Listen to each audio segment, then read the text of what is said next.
नमस्कार। स्वागत है हमारे चैनल सुप्रीम कोर्ट जजमेंट इन हिंदी पर। यहाँ हम सुप्रीम कोर्ट के महत्वपूर्ण फैसलों को आसान हिंदी भाषा में समझाते हैं ताकि आप इन्हें आसानी से समझ सकें और सुप्रीम कोर्ट के निर्णयों से हमेशा अपडेट रह सकें। जुड़े हमारे साथ और हर दिन नए फैसलों की जानकारी पाएं। धन्यवाद। क्या आप किसी कानूनी समस्या से जूझ रहे हैं? आपकी कानूनी जरूरतों को समझना और सही समाधान प्रदान करना हमारा लक्ष्य है। अगर आपको किसी भी प्रकार की कानूनी सहायता चाहिए तो आप हमसे व्हाट्सएप के माध्यम से जुड़ सकते हैं। हमारा नंबर है 7568890985।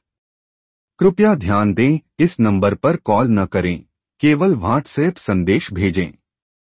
हम आपकी हर संभव मदद करेंगे और आपके कानूनी मामलों का समाधान दिलाने के लिए हमेशा तैयार हैं।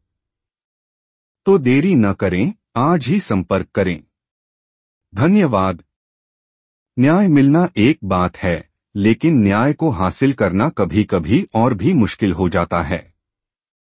कई बार कोर्ट से डिक्री तो मिल जाती है, लेकिन जब उसे लागू करवाने की बात आती है तो रास्ते में कई अड़चनें आ जाती हैं। आज हम एक ऐसे ही केस को समझेंगे जिसमें सुप्रीम कोर्ट ने एक बहुत अहम फैसला दिया है। क्या कोई व्यक्ति डिक्री मिलने के बाद भी प्रॉपर्टी पर कब्जा नहीं ले सकता? क्या कानून सिर्फ कागज पर फैसले देने के लिए बना है या उन्हें लागू करवाने की ताकत भी रखता है? अगर आप वकील हैं, कानूनी पढ़ाई कर रहे हैं या अपनी जमीन जायदाद के मामलों को समझना चाहते हैं तो इस वीडियो को पूरा देखें। आज हम सुप्रीम कोर्ट के एक अहम फैसले 2025 INSC 329 को विस्तार से समझेंगे। केस के संक्षिप्त तथ्य: 1980 में अय्यावू उडयार नाम के व्यक्ति ने तमिलनाडु में एक संपत्ति खरीदने के लिए बिक्री समझौता सेल अग्रीमेंट किया। विक्रेताओं रामानुजन और जगदीशन ने 67,000 रुपए में जमीन बेचने की बात की और 10,000 रुपए एडवांस भी लिया। 1983 जब विक्रेताओं ने रजिस्ट्री करने से मना कर दिया तो अय्यावू उडयार ने विशेष प्रदर्शन स्पेसिफिक परफॉर्मेंस का मुकदमा दायर किया। 1986 कोर्ट ने अय्यावू उडयार के पक्ष में फैसला सुनाया और विक्रेताओं को रजिस्ट्री करने का आदेश दिया। 2004 हाई कोर्ट ने इस फैसले को बरकरार रखा और अतिरिक्त 67,000 रुपए जमा करने का आदेश दिया। 2006 सुप्रीम कोर्ट ने भी विक्रेताओं की अपील को खारिज कर दिया और डिक्री को फाइनल कर दिया। 2007 कोर्ट ने संपत्ति की रजिस्ट्री कर दी, लेकिन कब्जा देने में एक नया पेंच फंस गया। 2011 राजमणि और अन्य रिस्पोंडेंट्स ने दावा किया कि वे 1967 से इस जमीन पर खेती कर रहे हैं और किसान किराएदार कल्टिवेटिंग टेनेंट्स हैं। 2015 मद्रास हाई कोर्ट ने राजमणि के पक्ष में फैसला दिया, जिससे डिक्री धारक को कब्जा नहीं मिला। 2025 सुप्रीम कोर्ट ने इस मुद्दे पर आखिरी फैसला सुनाया। क्या हाई कोर्ट का फैसला सही था? क्या सुप्रीम कोर्ट ने डिक्री धारकों को इंसाफ दिया? कौन कौन से कानून लागू हुए? Charges sections applied. इस केस में दो मुख्य कानून लागू हुए। Code of civil procedure 1908 CPC section 47। क्या किसी व्यक्ति को डिक्री लागू होने से रोका जा सकता है? ऑर्डर 21 रूल 35 संपत्ति पर कब्जा लेने की प्रक्रिया। ऑर्डर 21 रूल 97 अगर कब्जा लेने में कोई रोक लगाए तो डिक्री धारक की सुरक्षा के लिए क्या प्रावधान है? ऑर्डर 21 रूल 101 कब्जे से जुड़े विवादों का हल। Tamil Nadu cultivating tenants protection act 1955 section 36। क्या राजमणि को खेती करने वाले किराएदार के रूप में संरक्षण मिल सकता है? मुख्य कानूनी सवाल: क्या राजमणि व अन्य लोग कानूनी रूप से कृषि किराएदार थे? क्या हाई कोर्ट ने गलत तरीके से डिक्री लागू होने से रोका? क्या डिक्री धारक को अलग से एक और मुकदमा करना पड़ेगा कब्जा लेने के लिए? क्या यह केस किराएदारी कानून के तहत सिविल कोर्ट में चल सकता था? निचली अदालतों का फैसला proceedings across various courts. 1986 subordinate जज सेलम डिक्री जारी, रजिस्ट्री का आदेश। 2004 मद्रास हाई कोर्ट डिक्री को बरकरार रखा। 2006 सुप्रीम कोर्ट SLP खारिज, डिक्री फाइनल। 2011 एग्जीक्यूटिंग कोर्ट कब्जा देने की प्रक्रिया में बाधा। 2015 मद्रास हाई कोर्ट डिक्री धारक की याचिका खारिज। 2025 सुप्रीम कोर्ट फैसला पलटा, कब्जा देने का आदेश। विभिन्न अदालतों का विश्लेषण, analysis of different courts views. 1986 subordinate जज, सेलम निचली अदालत। कोर्ट ने विक्रेताओं को बिक्री पत्र, सेल डीड बनाने और संपत्ति का कब्जा देने का आदेश दिया। अयावू उडियार का दावा सही पाया गया। 2004 मद्रास हाई कोर्ट निचली अदालत के फैसले को बरकरार रखा। 67,000 रुपए अतिरिक्त जमा करने की शर्त जोड़ी। विक्रेताओं की अपील खारिज कर दी। 2006 सुप्रीम कोर्ट विक्रेताओं की याचिका खारिज, डिक्री को फाइनल कर दिया। 2007 एग्जीक्यूटिंग कोर्ट कार्यान्वयन अदालत, बिक्री पत्र सेल डीड को लागू किया गया, लेकिन कब्जा देने में बाधा आई। राजमणि और अन्य ने दावा किया कि वे 1967 से खेती कर रहे हैं। 2011 एडिशनल सबॉर्डिनेट जज, अतिरिक्त अधीनस्थ न्यायाधीश। कोर्ट ने राजमणि की याचिका स्वीकार की और उन्हें कृषि किराएदार कल्टिवेटिंग टेनेंट मान लिया। 2015 मद्रास हाई कोर्ट राजमणि के पक्ष में फैसला, कहा कि डिक्री का मतलब किराएदार को हटाना नहीं है। डिक्री धारक को कब्जा लेने के लिए नया केस दायर करना पड़ेगा। 2025 सुप्रीम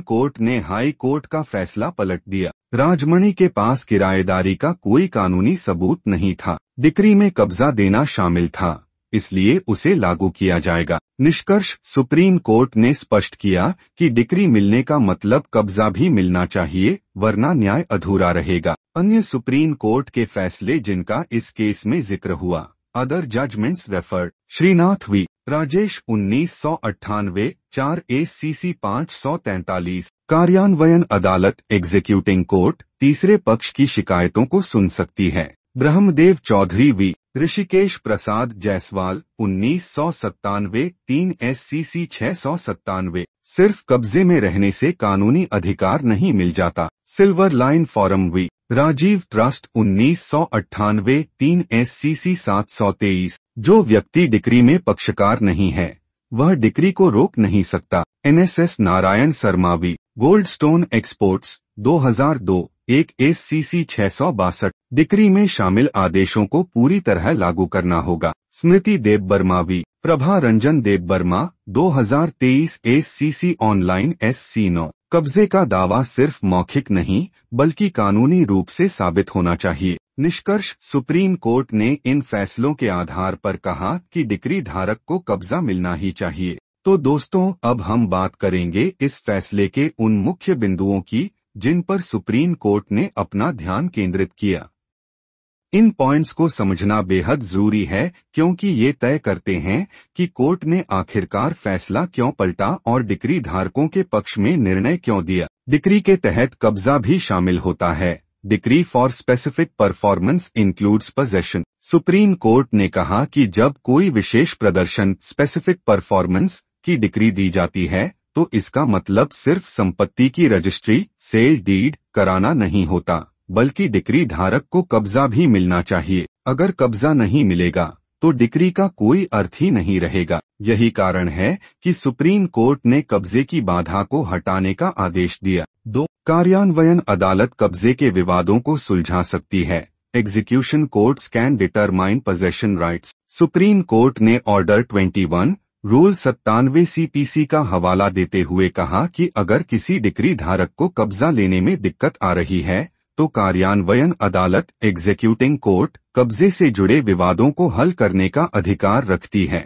इसका मतलब है कि डिक्री मिलने के बावजूद अगर कोई कब्जा रोकने की कोशिश करता है तो उसे पहले अपनी वैधता साबित करनी होगी। 3. सिर्फ कब्जे में होने से किराएदारी का अधिकार साबित नहीं होता। Mayor possession legal tenancy rights. सिर्फ यह कहना कि मैं इस संपत्ति पर वर्षों से रह रहा हूं पर्याप्त नहीं है। राजमणि और अन्य लोगों के पास कोई ठोस कानूनी दस्तावेज नहीं थे जो यह साबित कर सके कि वे वैध किराएदार थे। सुप्रीम कोर्ट ने कहा कि जब तक कोई व्यक्ति किराएदारी के वैध प्रमाण प्रस्तुत नहीं करता, उसे कब्जे का अधिकार नहीं मिल सकता। 4. डिक्री धारक को कब्जा लेने के लिए नया केस दायर करने की जरूरत नहीं। No need for a separate suit. High court ने कहा था कि डिक्री धारक को कब्जे के लिए अलग से केस फाइल करना होगा, लेकिन सुप्रीम कोर्ट ने इसे खारिज कर दिया। ऑर्डर 21 रूल 35 सीपीसी के अनुसार जब एक बार विशेष प्रदर्शन की डिक्री पास हो जाती है तो उसके तहत कब्जा भी दिया जा सकता है, मतलब नया केस दायर करने की जरूरत नहीं। 5 किराएदारी के विवाद को शुरुआती मुकदमे में ही उठाना चाहिए था। Tenancy claims must be raised in the original suit. Supreme court ने साफ कहा कि अगर राजमणि को खुद को किराएदार साबित करना था तो उन्हें यह दावा पहले ही अदालत में पेश करना चाहिए था, न कि बाद में कार्यान्वयन की प्रक्रिया में। इसलिए कोर्ट ने उनकी दलील को अस्वीकार कर दिया और कब्जा डिक्री धारकों को देने का आदेश दिया। डिक्री धारकों अपेलेंट्स पेरियमल ओआरएस का बचाव। एक डिक्री में कब्जा देने का आदेश पहले से ही शामिल था। सुप्रीम कोर्ट ने पहले ही डिक्री पास कर दी थी, जिसका मतलब था कि न केवल संपत्ति की रजिस्ट्री होनी चाहिए बल्कि उसका कब्जा भी मिलना चाहिए। 2 राजमणि और अन्य के पास कोई वैध किराएदारी के दस्तावेज नहीं थे। प्रतिवादियों ने सिर्फ यह कहा कि वे 1967 से खेती कर रहे हैं, लेकिन उनके पास इसे साबित करने का कोई ठोस सबूत नहीं था। 3 कार्यान्वयन अदालत एग्जीक्यूटिंग कोर्ट कब्जे के मामलों को सुलझाने के लिए सक्षम है। ऑर्डर 21 रूल 97 सीपीसी के तहत अगर कोई डिक्री के कार्यान्वयन में बाधा डालता है तो अदालत उसे सुन सकती है और कब्जा देने का आदेश दे सकती है। 4 हाई कोर्ट ने गलती की क्योंकि नया केस दायर करने की जरूरत नहीं थी। हाई कोर्ट ने कहा कि डिक्री धारकों को कब्जा लेने के लिए अलग से मुकदमा करना होगा, लेकिन सुप्रीम कोर्ट ने साफ कहा कि यह जरूरी नहीं है। 5 सिर्फ कब्जे में होने का मतलब यह नहीं कि कोई किराएदार है। कानूनी रूप से किराएदार होने के लिए उचित दस्तावेज और रेंट अग्रीमेंट जरूरी होते हैं। डिक्री धारकों की इन दलीलों ने यह साबित कर दिया कि जब एक बार कोर्ट ने डिक्री दे दी तो उसे पूरा किया जाना चाहिए, वरना न्याय अधूरा रह जाएगा। प्रतिवादी रिस्पोंडेंट्स वी राजमणि ओआरएस का बचाव। 1 वे 1967 से इस संपत्ति पर खेती कर रहे थे। राजमणि और अन्य लोगों ने कहा कि वे इस जमीन पर सालों से खेती कर रहे हैं, इसलिए उन्हें बिना कानूनी प्रक्रिया के नहीं हटाया जा सकता। 2 किराएदारों को तमिलनाडु कृषि किराएदार संरक्षण अधिनियम 1955 के तहत संरक्षण प्राप्त था। उनका तर्क था कि इस अधिनियम के तहत खेती करने वाले किराएदारों को बिना उचित प्रक्रिया के बेदखल नहीं किया जा सकता। 3 कार्यान्वयन अदालत को किराएदारी के मुद्दे पर फैसला देने का अधिकार नहीं था। उन्होंने कहा कि किराएदारी से जुड़े मामलों पर निर्णय लेने का अधिकार सिविल कोर्ट या टेनेंसी ट्रिब्यूनल के पास होना चाहिए, न कि कार्यान्वयन अदालत के पास। 4 कब्जा देने से पहले उनके दावे की जांच होनी चाहिए। उन्होंने मांग की कि कोर्ट पहले यह तय करे कि वे वास्तव में किराएदार हैं या नहीं, और उसके बाद ही कोई फैसला दिया जाए। अब सोचने वाली बात यह है, अगर वे 1967 से किराएदार थे तो उन्होंने पहले मुकदमे के दौरान यह दावा क्यों नहीं किया? इस केस से क्या सीखें? Lessons for future cases. अगर किसी को डिक्री मिल गई है तो उसे कब्जा दिलाना कोर्ट की जिम्मेदारी है। सिर्फ कब्जे में होने का मतलब यह नहीं कि व्यक्ति वैध किराएदार है। सुप्रीम कोर्ट ने डिक्री धारकों को राहत देते हुए प्रक्रिया को आसान बनाया है। तो दोस्तों, इस केस ने यह साफ कर दिया कि डिक्री मिलने का मतलब सिर्फ कागजी जीत नहीं, बल्कि न्याय तक पहुंचने की गारंटी भी है। आप इस फैसले को कैसे देखते हैं? क्या आपको लगता है कि यह सही फैसला था? अपनी राय कमेंट सेक्शन में बताइए। अगर आपको हमारा कंटेंट पसंद आ रहा है और आप भी रोजाना सुप्रीम कोर्ट के नए फैसलों से अपडेट रहना चाहते हैं तो कृपया हमारे चैनल को लाइक करें, सब्सक्राइब करें और बेल आइकन भी दबाएं ताकि आपको हर नए वीडियो का नोटिफिकेशन मिल सके। आपके सपोर्ट से हमें और बेहतर कंटेंट बनाने की प्रेरणा मिलती है। धन्यवाद।